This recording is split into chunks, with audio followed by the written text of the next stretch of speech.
ಅನ್ನೈ ತ್ರಿಶಕ್ತಿ ವಾರಾಹಿಯವರ ಆಶೀರ್ವಾದದಿಂದ ಈ ಸಂಗ್ರಹದಲ್ಲಿ ಗುರು ಶಿಷ್ಯ ಬಂಧ ಮತ್ತು ಜ್ಞಾನಸಾಧನೆ ಕುರಿತು ಪುರಾಣಗಳಲ್ಲಿರುವ ಉದಾಹರಣೆಗಳು ಒಳಗೊಂಡಿವೆ.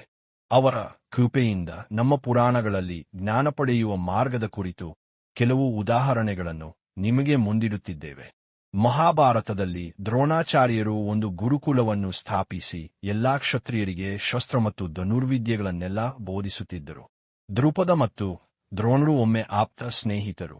ಆದರೆ ಆ ಸ್ನೇಹದಲ್ಲಿ ಉದ್ಭವಿಸಿದ ಬಿರುಕು ಕಾರಣದಿಂದ ದ್ರೋಣರು ತಮ್ಮ ದೇಶವನ್ನು ತೊರೆದು ಹಸ್ತಿನಾಪುರದ ಹೊರವಲಯದಲ್ಲಿ ಆಶ್ರಮವನ್ನು ನಿರ್ಮಿಸಿ ಗುರುಕುಲ ಬೋಧನೆಯನ್ನು ಪ್ರಾರಂಭಿಸಿದರು. ಇದನ್ನು ತಿಳಿದ ಗಾಂಧಾರಿ, ಕುಂತಿ ಮತ್ತು ಭೀಷ್ಮರು ಪರಸ್ಪರ ಚರ್ಚಿಸಿ ಕೌರವರಿಗೂ ಪಾಂಡವರಿಗೂ ಪ್ರಾಮಾಣಿಕವಾಗಿ ಮತ್ತು ಸರ್ವೋತ್ತಮ ರೀತಿಯಲ್ಲಿ ವಿದ್ವತ್ತು ಕಲಿಸಲು ದ್ರೋಣರೇ ಸೂಕ್ತ ಗುರು ಎಂಬ ನಿರ್ಧಾರಕ್ಕೆ ಬಂದರು ಮತ್ತು ಮಕ್ಕಳನ್ನು ಅವರ ಗುರುಕುಲಕ್ಕೆ ಸೇರಿಸಿದರು. ಎಲ್ಲಾ ರಾಜಕುಮಾರರಲ್ಲಿ ಅರ್ಜುನನು ಅತ್ಯಂತ ಪರಿಣತಿಯುಳ್ಳ ವಿದ್ಯಾರ್ಥಿಯಾಗಿ ಹೊರಹೊಮ್ಮುತ್ತಾನೆ. ಗುರು ಈ ವಿಷಯಕ್ಕೆ ಅನೇಕ ಉದಾಹರಣೆಗಳನ್ನು ಈ ಮಹಾಕಾವ್ಯ ಸೂಚಿಸುತ್ತದೆ. ಅರ್ಜುನ ದ್ರೋಣರ ಬಾಂಧವ್ಯವು ತಾಯಿ ಮಗನ ಸಂಬಂಧದಷ್ಟು ಆಳವಾದುದು. ದ್ರೋಣರ ಸ್ವಂತ ಮಗ ಅಶ್ವತ್ಥಾಮನಿಗಿಂತಲೂ ಗಾಢವಾದ ಸಂಬಂಧ ಎನ್ನಲಾಗುತ್ತದೆ. ಇನ್ನೊಂದೆಡೆ ಕ್ಷತ್ರಿಯ ವಂಶಕ್ಕೆ ಸೇರದ ವೇದ ಜನಾಂಗದ ಏಕಲವ್ಯ ಪ್ರತಿದಿನ ಗುರುಕುಲದ ಪ್ರವೇಶದ ಬಳಿ ನಿಂತು ದ್ರೋಣರನ್ನು ಮನಸ್ಸಿನಲ್ಲಿ ತನ್ನ ಗುರುವಾಗಿ ಭಾವಿಸಿ ಅವರ ಪ್ರತಿಮೆಯನ್ನು ರೂಪಿಸಿ ಮಾನಸಿಕ ಶರಣಾಗತಿಯಿಂದ ಧನುರ್ವಿದ್ಯೆ ಕಲಿಯುತ್ತಿರುತ್ತಿದ್ದನು.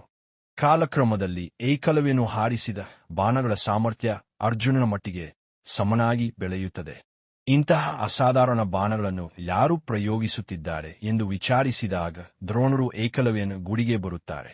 ಅಲ್ಲಿ ತಮಗೆ ಸಮಾನವಾದ ಪ್ರತಿಮೆಯನ್ನು ನೋಡಿ ಏಕಲವ್ಯನು ಅವರನ್ನು ಅನುಮತಿಯಿಲ್ಲದೆ ಮನಸ್ಸಿನಲ್ಲಿ ಗುರುವಾಗಿ ಸ್ವೀಕರಿಸಿ ಎಲ್ಲಾ ವಿದ್ಯೆಗಳನ್ನು ಅಭ್ಯಾಸಿಸಿದನು ಎಂಬುದು ಅವರಿಗೆ ತಿಳಿಯುತ್ತದೆ.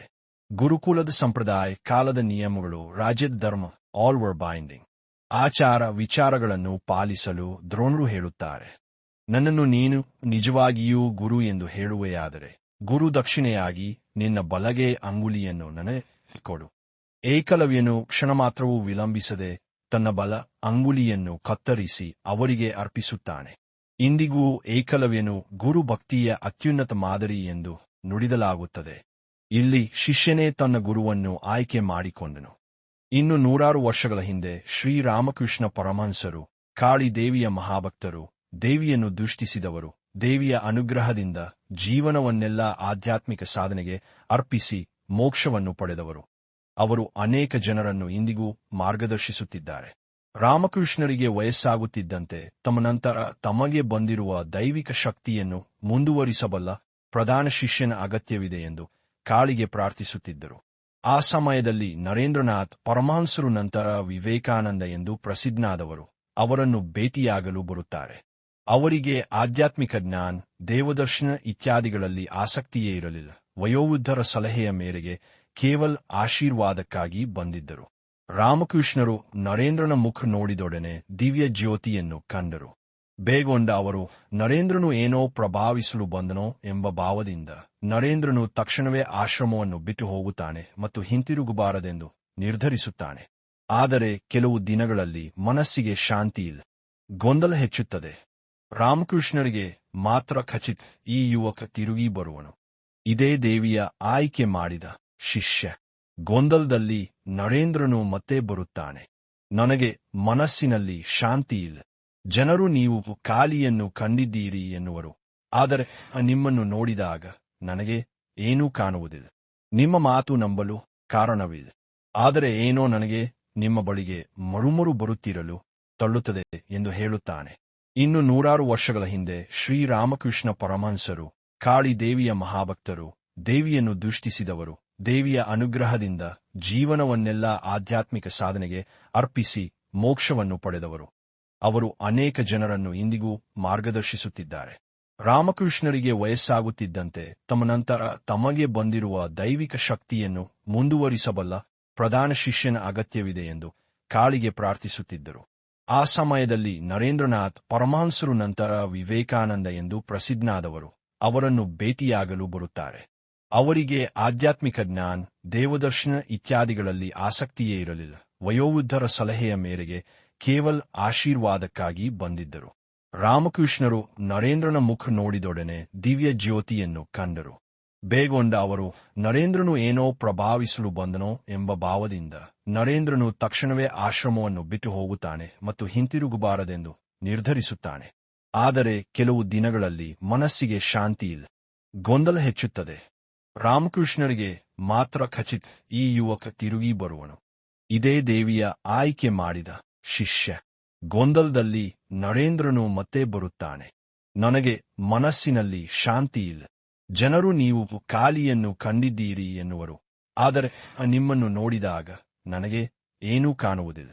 ನಿಮ್ಮ ಮಾತು ನಂಬಲು ಕಾರಣವಿದೆ, ಆದರೆ ಏನೋ ನನಗೆ ನಿಮ್ಮ ಬಳಿಗೆ ಮರುಮರು ಬರುತ್ತಿರಲು ತಳ್ಳುತ್ತದೆ ಎಂದು ಹೇಳುತ್ತಾನೆ. ರಾಮಕೃಷ್ಣರು ನಿಶ್ಚಲವಾಗಿ, ನೀನು ಇನ್ನೂ ಅರಿವಿಲ್ಲದಿರಬಹುದು, ಆದರೆ ನಾವು ನಿನ್ನನ್ನು ಅರಿತುಕೊಂಡಿದ್ದೇವೆ. ಅಲ್ಲಿ ನೋಡು, ಖಾಲಿ ತಾಯೇ ನನ್ನ ಮುಂದಿದೆ ಎಂದರು.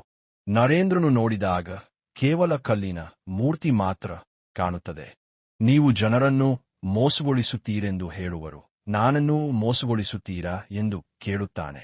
ರಾಮಕೃಷ್ಣ, ನಿನ್ನ ಬಾಹ್ಯ ಕಣ್ಣುಗಳಿಗೆ ಇನ್ನೂ ಸಿದ್ಧತೆ ಬಂದಿಲ್ಲ. ನನ್ನ ಕೈ ಹಿಡಿದು ನೋಡಿ.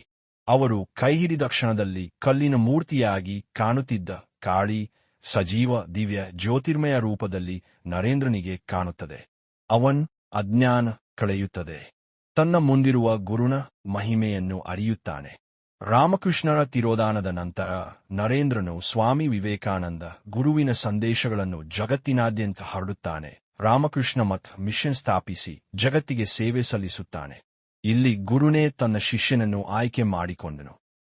ಮೊದಲ ಉದಾಹರಣೆಯಲ್ಲಿ ಶಿಷ್ಯ ಗುರುವನ್ನು ಆಯ್ಕೆ ಮಾಡಿಕೊಂಡ. ಎರಡನೇ ಉದಾಹರಣೆಯಲ್ಲಿ ಗುರು ಶಿಷ್ಯನನ್ನು ಆಯ್ಕೆ ಮಾಡಿಕೊಂಡ. ಇಬ್ಬರೂ ಪರಸ್ಪರಕ್ಕೆ ಮಹಿಮೆಯನ್ನು ತಂದರು. ಗುರು ಶಿಷ್ಯ ಸಂಬಂಧವು ಒಂದೇ ಹಳಿಯಲ್ಲಿ ಸಾಗುವ ಎರಡು ಪಾತೆಗಳು, ವಿಚ್ಛೇದಿಸಲಾಗದು.